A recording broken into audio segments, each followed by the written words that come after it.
Now, since we started the show talking about the snow, I think we should focus now on a weather phenomenon that we are experiencing right now in this state, drought.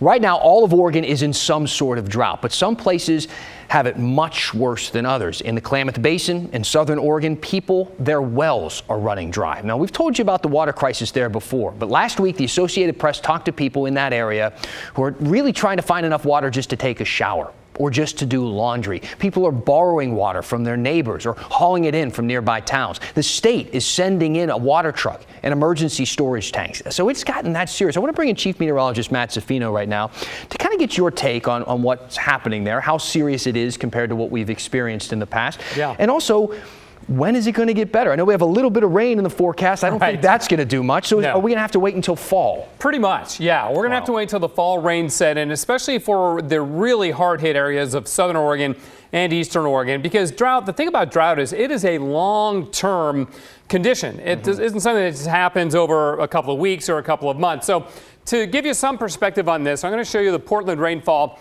that we've had so far this year, at least from February through July, 7.5 inches. Now, for the entire year to date, January through July, we're running about 6 inches below average. And the only reason it's not more is because we had really healthy rainfall in January.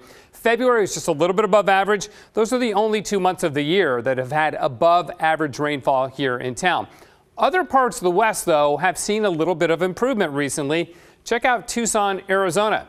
In July, they had over 8 inches of rain. In July, Tucson had more rain than Portland had through 6 months, which is really amazing. Now, yes, that was record rainfall for Tucson for the month of July, and it's because of the monsoon. We've had a really hyperactive monsoon season in the West so far this year, but all of Arizona is doing a little bit better. But as I mentioned, drought is a long-term condition. So let's look at the long term. Here's 2 years worth of precipitation all around the western United States.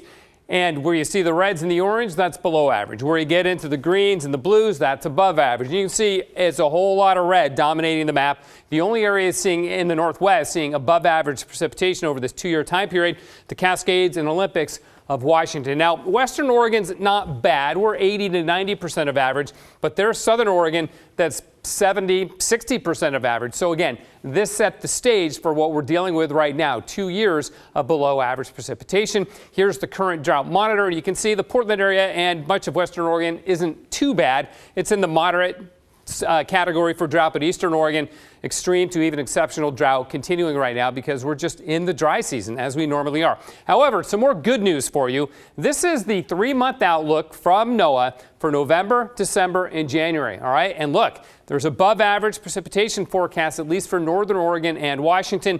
Southern Oregon, equal chances of getting above, near normal, or below average precipitation. So this is actually pretty good news. For the Portland area in Northern Oregon, that's about a 2/3 chance that we'll have either average or above average precipitation, and that's November, January, and December. Those are the big months for us, of course, for precipitation. One of the reasons for that is there is a La Nina developing for the second year in a row, and that usually bodes well for northwest winter precipitation, both snow in the mountains and rain here in the valleys. Not so much for California, unfortunately. Now, in the near term, it's been about the smoke, and look, our smoke model is pushing all the smoke away as we're getting the shift in the pattern that'll bring us those sprinkles tomorrow morning. So it's good for the next few days. We'll be cooler with highs in the 70s. However, we are not done with hot, drought-stricken weather. We're going to the 90s Tuesday and back up to about 100 degrees, Dan, next Wednesday and Thursday. So we just got to hang on.